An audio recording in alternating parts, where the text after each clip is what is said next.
नमस्कार दोस्तों, हमारे एक और नए वीडियो में आप सभी का स्वागत है। इस वीडियो में हम आपको सुनाएंगे आंवला नवमी की कहानी।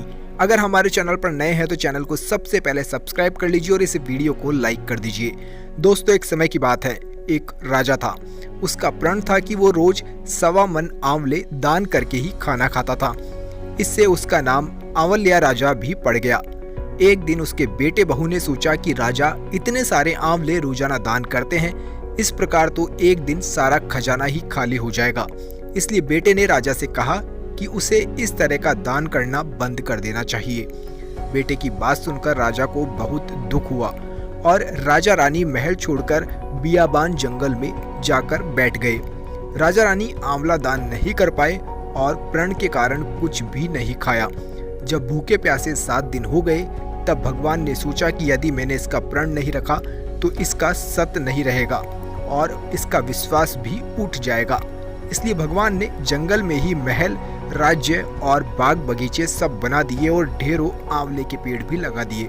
सुबह राजा रानी उठे तो देखा कि जंगल में उनके राज्य से भी दुगना राज्य बसा हुआ है।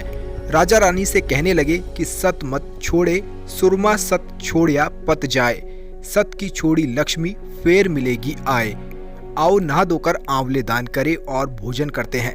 राजा रानी ने आंवले दान करके खाना खाया और खुशी खुशी जंगल में रहने लगे।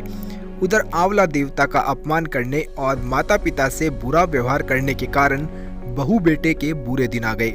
राज्य दुश्मनों ने छीन लिया और दाने दाने को वो मोहताज हो गए और काम ढूंढते हुए अपने पिताजी के राज्य में आ पहुंचे।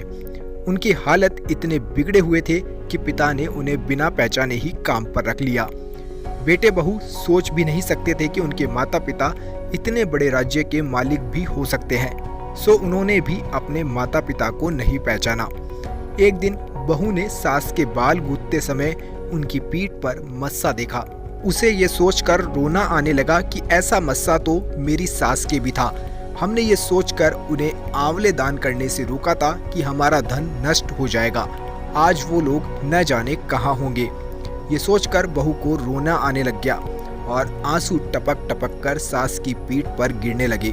रानी ने तुरंत पलटकर देखा और पूछा कि तुम क्यों रो रही हो। उसने बताया कि आपकी पीठ जैसा मस्सा मेरी सास की पीठ पर भी था। हमने उन्हें आंवले दान करने से मना कर दिया था, इसलिए वो घर छोड़कर कहीं और चले गए। तब रानी ने उन्हें पहचान लिया और सारा हाल पूछा और अपना हाल भी बताया। अपने बेटे बहू को समझाया कि दान करने से धन कम नहीं होता बल्कि बढ़ता ही है। बेटे बहू भी अब सुख से राजा रानी के साथ में ही रहने लगे। हे भगवान, जैसा राजा रानी का सत रखा वैसा सबका सत रखना, कहते सुनते सारे परिवार का सुख रखना। तो दोस्तों, आपको ये कहानी कैसी लगी कमेंट बॉक्स में बताइए। अगर आपके भी किसी परिचित ने आंवला नवमी का व्रत रखा है तो उनके साथ में भी ये कहानी जरूर शेयर करें। अगर हमारे चैनल पर नए हैं तो चैनल को सब्सक्राइब करना ना भूलें।